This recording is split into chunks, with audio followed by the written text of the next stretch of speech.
त्यो सबिन महर्जनलाई हिँडिराखेको बेला गोली किन हानियो? छतमाथि बसेर मञ्चमा किन म्याद सकिएको अश्रु ग्यास बर्साइयो? किन माथिबाट गोली हानियो?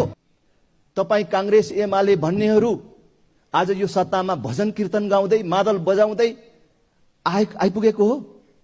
तपाईहरु तोडफोड नगरी आएको हो। शब्द जालले अहिलेको पुस्ता मान्नेवाला छैन। तपाईको मिथ्याङ्कले, मिथ्या इतिहासले अब मान्छे पत्याउनेवाला छैन। अहिलेको चाहिँ डिजिटल युग, अहिलेको सूचना प्रविधिको विकास, त्यसबाट युवा राम्रोसँग परिचित छ। तपाईले राजा किन हटाउन खोज्नु भएको रहेछ? राजा हटाएपछि नारायण हिटीमा तुरुन्तै व्यापार गर्न कसले खोज्यो? हैन, के को लागि तपाईले राजा हटाउनु भएको रहेछ? त्यो युवा पुस्ताले हेरिराखेको छ।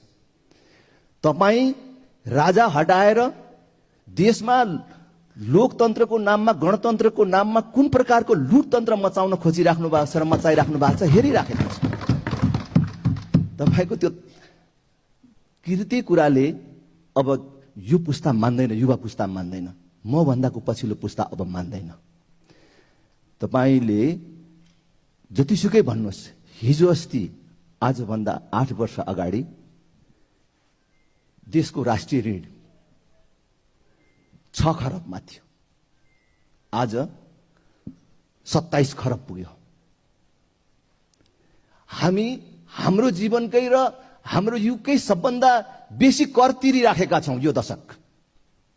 र त्यसमध्ये कति विकासमा गयो त्यो पैसा र कति तपाईको पेट भर्नमा गयो भन्ने कुरा जनताले हेरिराखेको छ।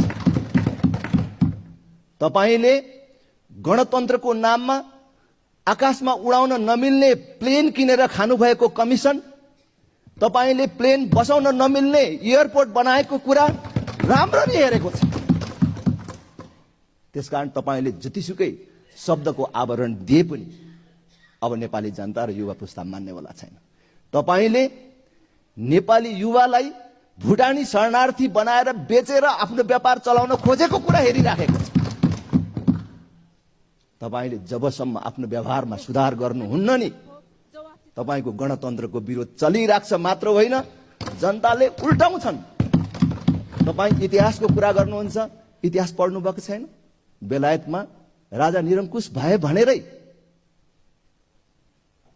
चार्ल्स प्रथमलाई काटेरै मारियो नि, फाँसीमै चढाइयो नि। तर गणतन्त्रवादीहरूको, तपाईहरुको अहिलेको जस्तै व्यवहार त्यहाँ भएपछि जनताले 12 वर्ष नपुग्दै 11 वर्ष भित्रैमै विदेश